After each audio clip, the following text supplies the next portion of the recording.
Remove the casing. Then, disconnect the wires from the motherboard.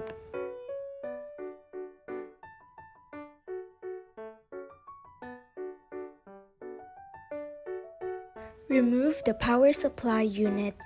Remove the HDD. Remove the DVD drive. Unscrew the motherboard.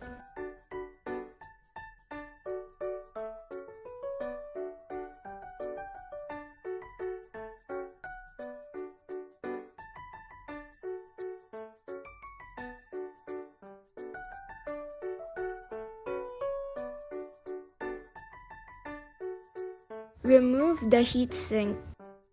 Remove the RAM cards from the motherboard. Remove the motherboard. Remove the cooling fan. Reattach the cooling fan. Add the motherboard and screw it back into place.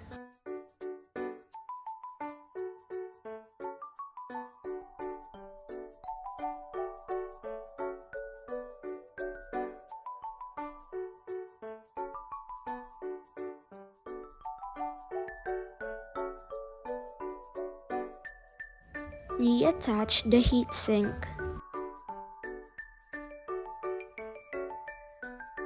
Reconnect the wires to the motherboard.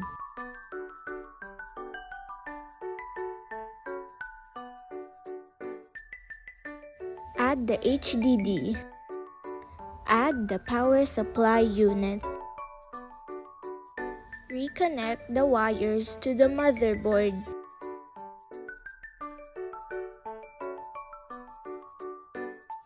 Add the RAM cards to the motherboard. Add the DVD drive.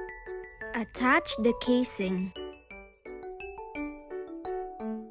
Connect the VGA cable.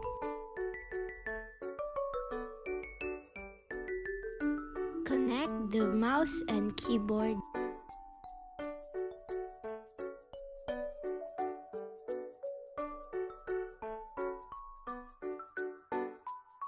Connect the headset jack.